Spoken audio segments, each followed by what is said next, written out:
Assalamu alaykum mehriban adamlar, edid vatandaşlar, ertirgil hayırlı olsun.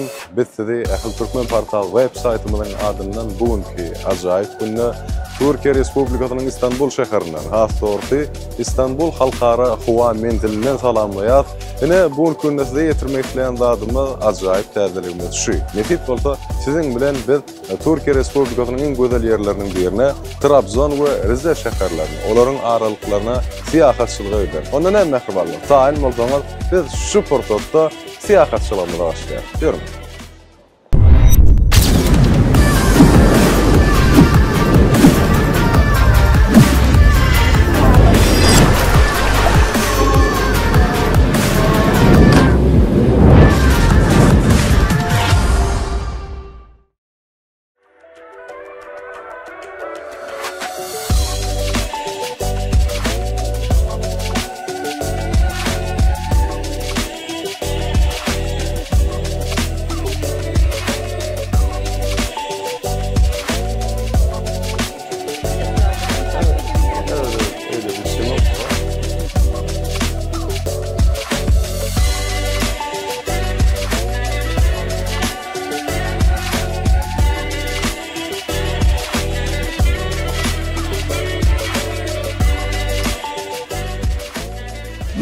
Mehribanlar, bizim siyahatımız boyunca giydime Cenab Oray Bozun. Oray Bey, selamünaleyküm. Hoş bulduk, çok sağ olasınız.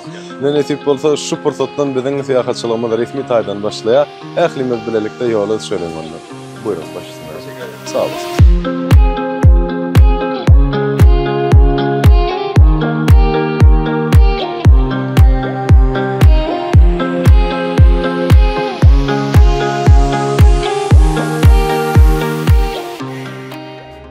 Mehribanlar, äzirlikçe bizim sayılan atölyelerinde elbette nefilleşine diýeli Merkur diýip adlandyrylýar we Trabzonyň görüşme diýeli 5 ýyllyk iň naýgaş atölyeleriniň mehmanhanalaryndan biri taplanýar.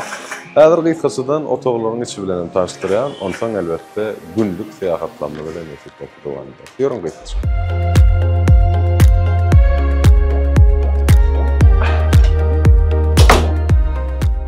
Mene mehribanlar, elbette siýleşiňe diýeli adekvat otogumyzda da ýerleşdik we ähli gerek bolan zatlar, gaşaňlyklar hemmesi bu ýerde bar, ýolny tapýar. Umman biz ýoldan soň elbette biraz gysgaça ýa-dora gitdiler. Ýöne hep bolsa bu gelenenje gidýäsmi, ýa bolmasa gönnün erteden başlaýasmy aslanyndan belli bolar. Häzirlikçe bilelikde diýinjeler.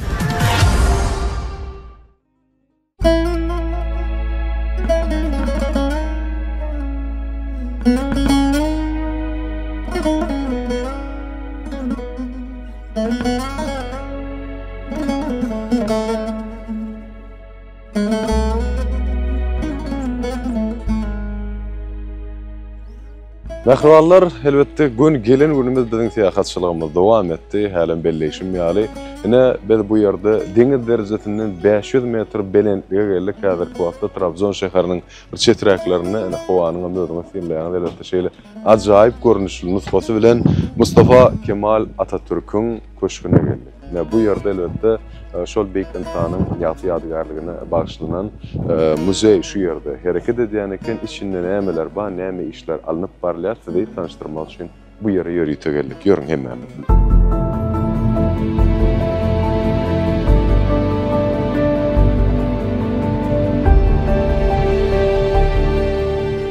И сейчас здесь музей Ататюрка. В 1937 года, как Ататюрк жили здесь, какие вещи он использует, мы очень ясно понимаем здесь. Da bir vatandaş tarafından yaptırılmıştır. Soğuk su mevkiinde. Ardından Mustafa Kemal Atatürk bizim ilk Cumhurbaşkanımız buraya birkaç defa geldiğinde burada yaşamış ve dinlenmiştir. Kendi kullandığı eşyaları burada görebilirsiniz. Ve ayrıca en son geldiğinde her şeyini burada Türk milletine bağışlamıştır. Ve giderken de ben hiçbir şey istemiyorum babında söylediği bir cümle vardır. Bunu Türkçe olarak ben size okuyorum.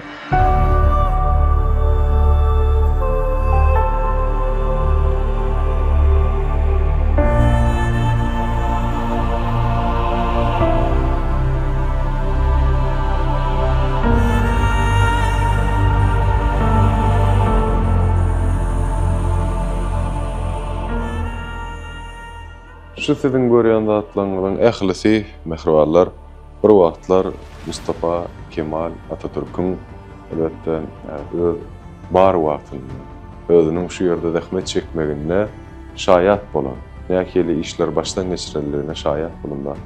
Birleşiňe diýil otoglar bir näçe ödara görünüşlere bölünýär, ýani iş otogy bar, bu ýerde mihman otogy bar, bu ýerde ýygnak geçirilýän, ýygnançylýan otoklar bar. Ýani şu ýerde haçan Mustafa Kemal Atatürk'ün özi gelen wagtyny, ýani şu topraklarda işlän wagtyny elbetde şu ýerlerde oturup, gelin suwsalykda görkedeýin.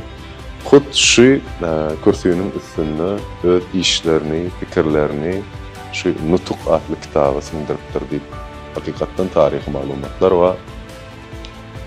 Elbette haçan da sizkem Trabzon şäherinde bolan wagtyňyzda bu ýerde maşhurat elbette bilýärler.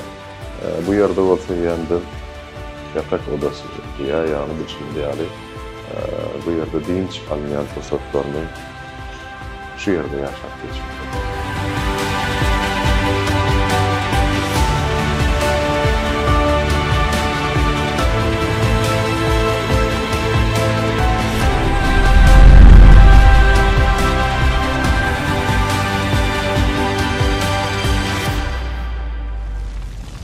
Doğrusu şu görýän ähli gurallaryndan, ähli esbaplaryndan hut özleri Mustafa Kemal Atatürk'ün barlygyna, onun bu ýerde ýaşan ýyllaryna, güllerine şaýat bolupdyr. Bellenişi ýaly açanla bu topraklara, bu sebäpleri gelen ýagdaýyna Mustafa Kemal Atatürk ýani häzirki zaman Türkiýe Respublikasynyň esaslandarjysy elbetde bu ýerde gelip din çalma öğrensin ýani. Ondan başga bu ýerde elbette din çalyş üçin ýatak odasy diýip atylýan otog bar we şu hakykatdan hem diýilýär ýaly ýörüte ýatak mebel şol adamyň suwsan özünden galan ýani hiç de ýükledilmedi görünüşde mozaýa ýoklugyny gorup saklanýar. Ondan daşgary şu ýerde siziň üçin bir dada çekedim hassa gowy görnerim kädip pikir edýän şu geografik karta Mustafa Kemal Atatürk'ün öz döwürlerinde de, ýaşan döwürlerinde de işlän kartasy.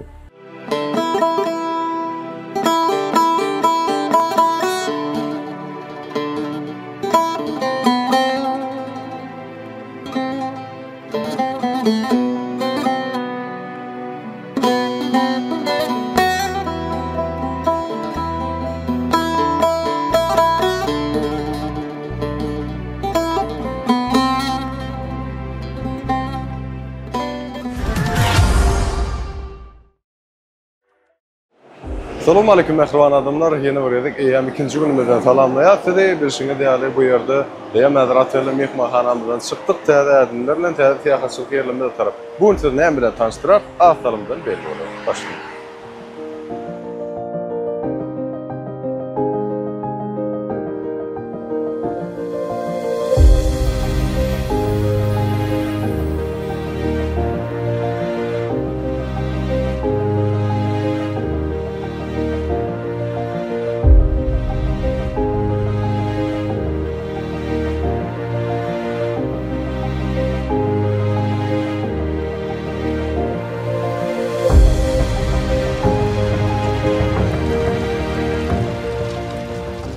Hini mehribanlar häzir wagtda şeýle ýaşly, ýagmyrly günler arasynda howada ählimi toparymyzy bilen birlikde üýşüp deňiz derzetinden 1200 metr bilen çykdyk.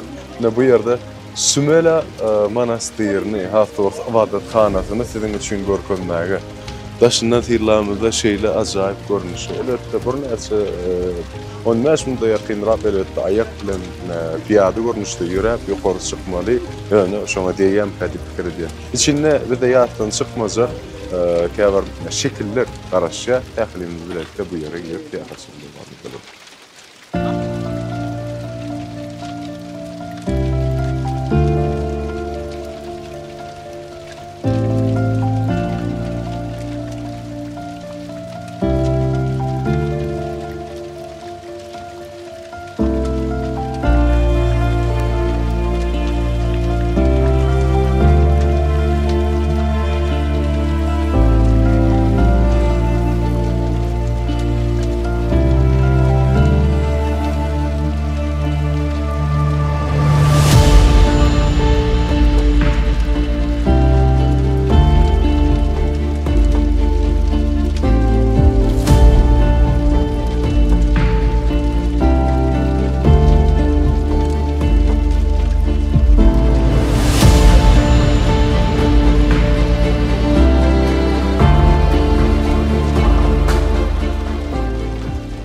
Benim ahvallar elbette bu yerde bellemäge maglumatymyz öğrenken pikir edýän, siz ähli görner derejede häzir kuwatda goýanlar diýip ümid etmek bilen freskalar häzir kuwatda öwrülmekdir.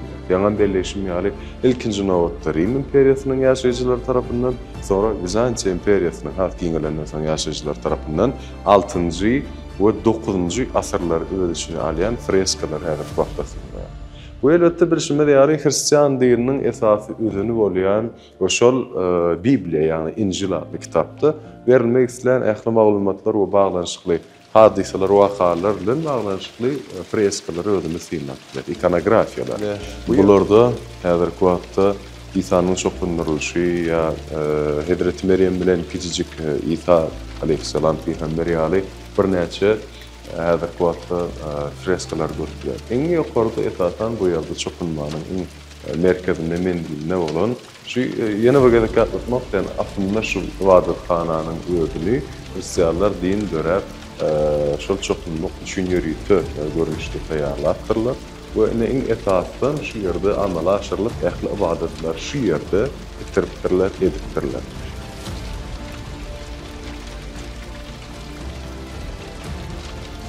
Şol ýaňan belleşimi ýaly mehribarlar bu ýerde şol 6-njy asyrdan başlap 9-njy asır, 11-nji asyrda görükler has esasan köpçülik bolup adamlar hem bu ýerde okuw sapak geçipdirler, ýani şu din bilen baglanşyk. Hem ibadet etdirler, hem ýaşapdyrlar.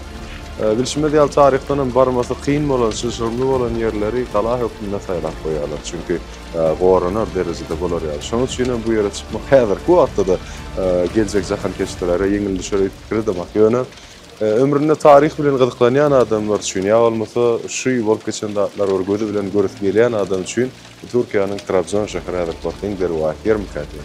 Ine bu ýerde bolup geçen ýagdaý ýigderligine äýli 15-nji asyrda has bolsy 1453-nji ýylda Fatih Sultan Mehmet İstanbuldan sonra 1460-njy ýylda elbette Trabzon şäherini ýani şu gören ähli topraklaryny hem fethetýär, ýani basyp alýar. Şondan sonra elbette bu ýerde ýöne şol insanyň eden bir beýik hereketi bar, şonu belläsin bolýar. Bu ýeriň adamlaryna ýardym edilipdir we şu ähli ibadethanalar, ähli butxanalar bu ýerde meçit ýa başga bir da edilmeýänler öz dinlerine uýmagy we dowam etmegi ýaşamagyna elbette ýardym berilipdir we şol esasynda da kuwat biz ähli jahan keçdiler bilen dünýäniň durly künjeklerinden bu ýere gelip şeýle aýlanyp görüp bilýär. Häzir kuwatda Türkiýanyň elbette medeniýet we siýahat ministrligi bilen bilelikde uly işler gaýtadan rejeleýişi işler hem alınıp barlýar, umumlukda ählisini destinler. Biz de elmida magaraşýat mehribarlar ýene bir zat billäsin bolýar. Bu ýere gelen dokma suratda şunun ýaly saýwanyny goýmak we esasan aýtjakdym ýylyň islenik wagtyny hatda awgustyň iň gyzgyn günlerinde de 20 gradusdan bu ýerde galan okýar. Temperatura sebäpden elbette beýikçe bolup gelin garaşýar.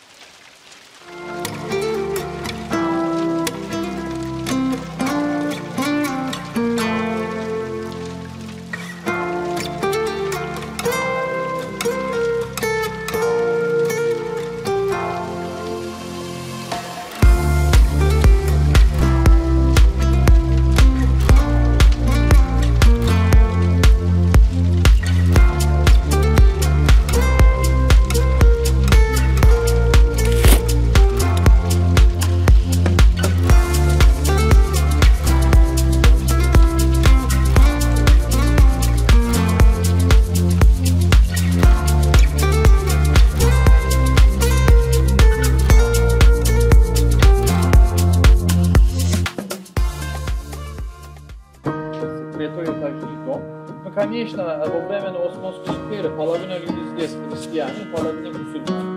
И здесь более рано построили этот церковь. И сейчас мы увидим эту церковь, как здесь,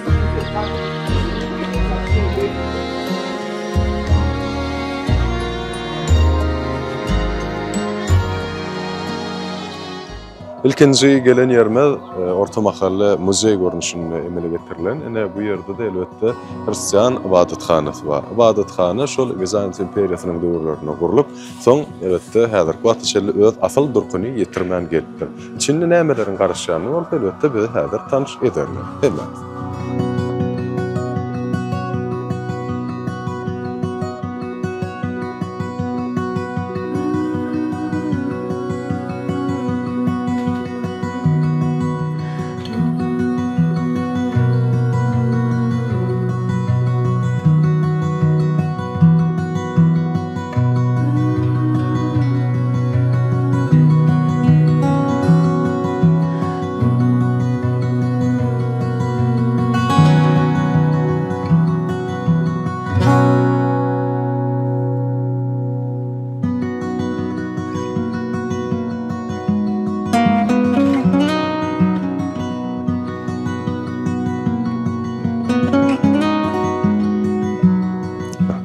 Çok sağ olun. Siz de sağ olun, ayağınıza sağlık. Sağ Teşekkür olsun. ederiz. İnşallah buluşacağız. İnşallah yine bekleriz. Sağ olsun sizler. Sağ olun, ayağınıza sağlık. Mehribarlar bu yerde de soğuk salamını bilen yolu ataryalar, yolu yollayanlar. Nesip olduğum gibi neler bağ olsa yani de size yetirmeye akıl devam edersiniz. Başlayalım.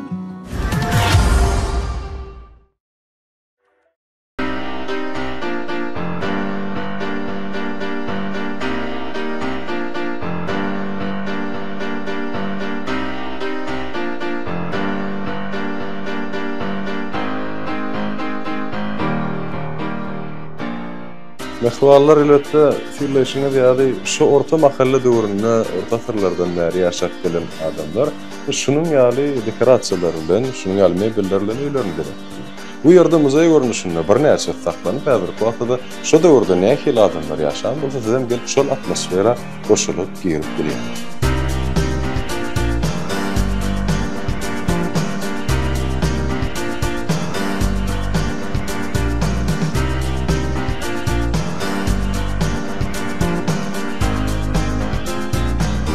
Mehriban adamlar ine de biz siyahatçılığımızın şu fırsatyna Aýa Sofia ibadethanasına geldik.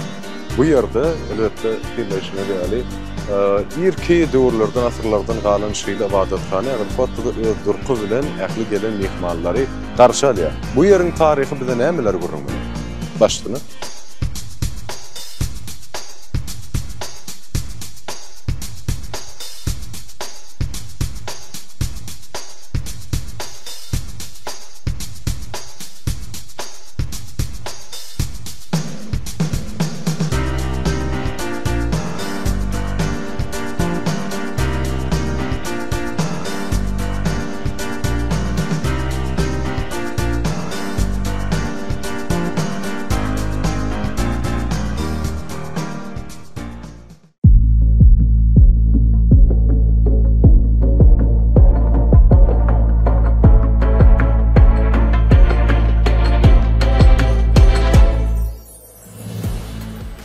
Fiilleşme ýaly häzirki wagtda ýerde biz görüp bilýär. Şol ilkinji gurulan ibadethane döwründen galan elbette ähli şekiller, fudurlar, freskalar. Bu ýerde bir zat belläk geçmeli mehribarlar. Haçan ilkinji nowatda gurulan ýagdaýynda Hristiyan ibadethanasy bar. Sonra 1461-nji ýyl, ýagny Fatih Sultan Mehmet tarapyndan bu yerler Trabzon şäheri topraklar almandan sonra elbette bu bir ýyldan sonra meçit edilýär. Meçit ýöne şeýle bir bu ýerde özgäniň dinine hormat goýmak esasy bilen, sunguda hormat goýmak maksady bilen freskalar çyzylan şekillendirilýär, ýaly dur hiç kim aýyrmanlar, ýoýmanlar. Elbette ondan sonra bir näçe görnüşler üçin ullanýardyr. Ýöne häzirki wagtda hem meçit görnüşünde bu ýerde islemik wagt öz ýerli halkyna mehmanyň gelenlerini elbette dilek doga edip bilýärler. Wagtda bilen şeýler pikir edýän.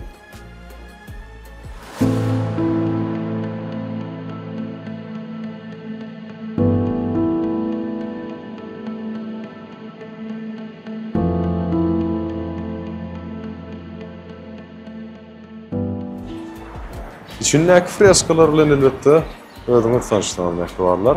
Indi bu ýerde başga da filmlamaga aýratyn duran ýadygarlyklar bar.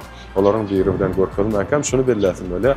Hagia Sophia diýip başynda da adyny aýtdym. Elbetde Türkiýede Hagia Sophia'nın iki sanysy bar. Biri bilşimi diýer Istanbul'daky meşhur mescid, biri bolsa şu ýerde Trabzonda ýerleşen meşhur mescid. Adynyň berilmegi elbetde şol öz aýratyrlygy bilen baglanşyk bolup durýar. Ondan daşgary deňiziň etil gynasyna, ýagny kenaryna ýerleşenligi sebäpli biz şunun ýaly ýadygarlygyny bu ýerde synlap görýär. Bu top 1-nji Jahan uruşundan galan mehribarlar, elbetde Türkiýe Cumhuriýetiniň, ýani Türkiýe Respublikasynyň topu bolmak bilen bu ýerde 1-nji Jahan uruşunda gelen düşman şeýle görnüşdi, gaýtaryp jogap berdiler. Bu aňarsynda bolsa ene synlaýas aslynda gurulan esasy maksat wezipesi din bolan şol döwürler hatda 1-nji Jahan uruşunda da diniň wezipesini ýerine ýetirip, soň bolsa häzirki wagtda mescid gaýtadan dikildiler sebäpli elbetde bu azan okulan minaranyň wezipesini ýerine ýetirýär häzirki wagtda.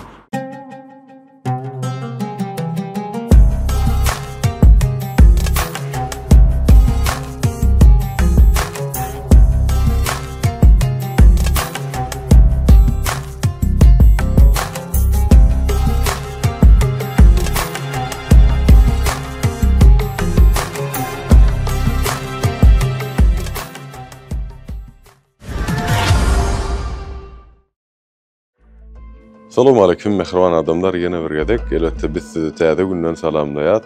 Tilaşyňyz ýaly bugünkü günni biziň syýahatçylygymyz ine şu ýerden Trabzon şäheriniň merkezlerinden başlady. Kızlar Monastyry, ýani Gyýdylar Awadathanasy ýatlanýan ýer. Özüne beýlek ýerleriň bolşy ýaly bir näçe taryh we aýratyllyklary saklaýar. Gelgenler bilet geçene zaýlap görülik. Başlaýar.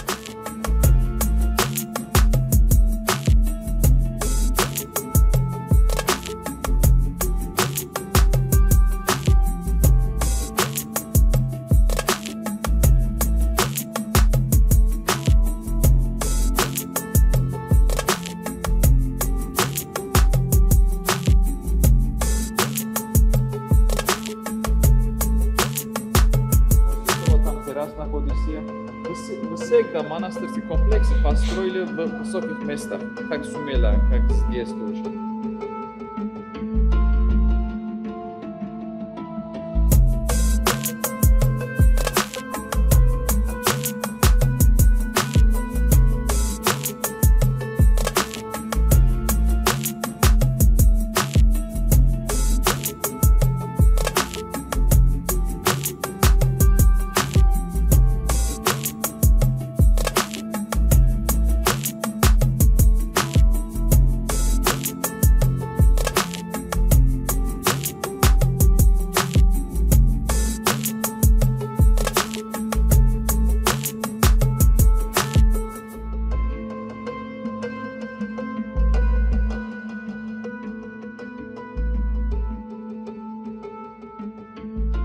Bu yer adından belli bolşy ýaly ýuridik gyýdylar üçin.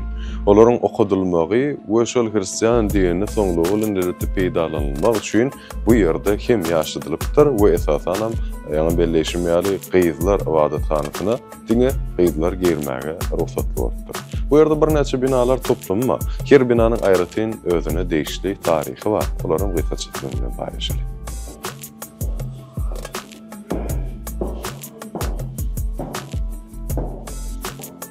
Bu ýerde häzirki wagtda edil şol döwürlerden galan taryhy ýadygarlyklary özünden görüp synlap bilýär.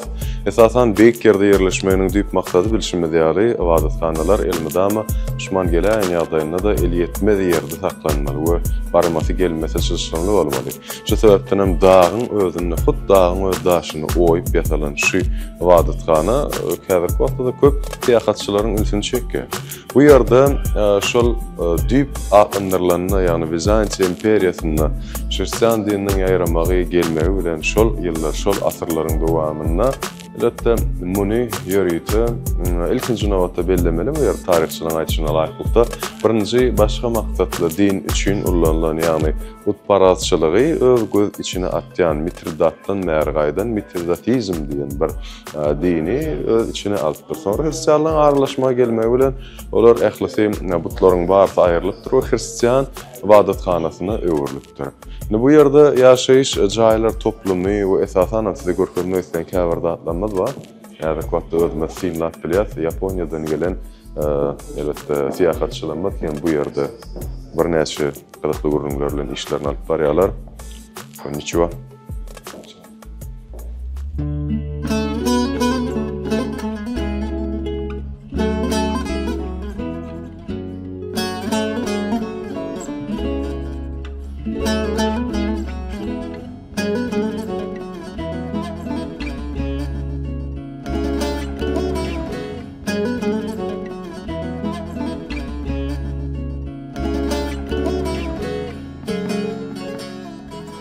Ne yukarı katlarına diýsegem bolar, elbette dağa näçe ýakyn bolýançydy.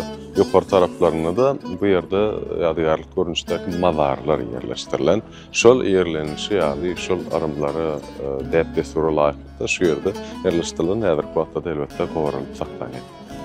Arkamyzda bolsa mehmanlar özüňiz görýäňiz. Tutuş Trabzon şäheri eliň aýasynda ýaly elbette büyük şehir etrafı bolmak bilen bu yerler ne häzirki wagtda şor hatta ehlisi bir yerde. Umuman bellemeli zadymyz bu büyük İpek ýolunyň ugruna ýerleşenligi sebäpli elbette biziň Türkmenistan watanymyz ýaly bu şäher hem tarih boyu ören uly isleg bildirilen gelim gidimli we elbette tarihin cümbüşine ýerleşen şäherden bir ýer diýip aýtdylar. Dowam edelim.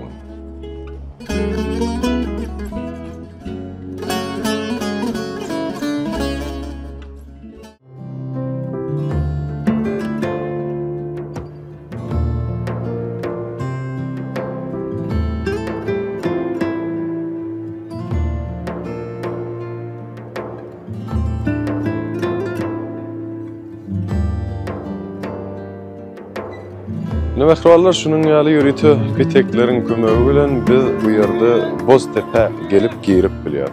Nätileşiňiz ýaly Boztepe şunun ýaly manzarany, ýani şunun ýaly ajaýyp görki özüne jemleýän ýer bolup durýar. Çünki hakykatdan Sergin Şemal dagyň gerşi şeýlekem ajaýyp görk.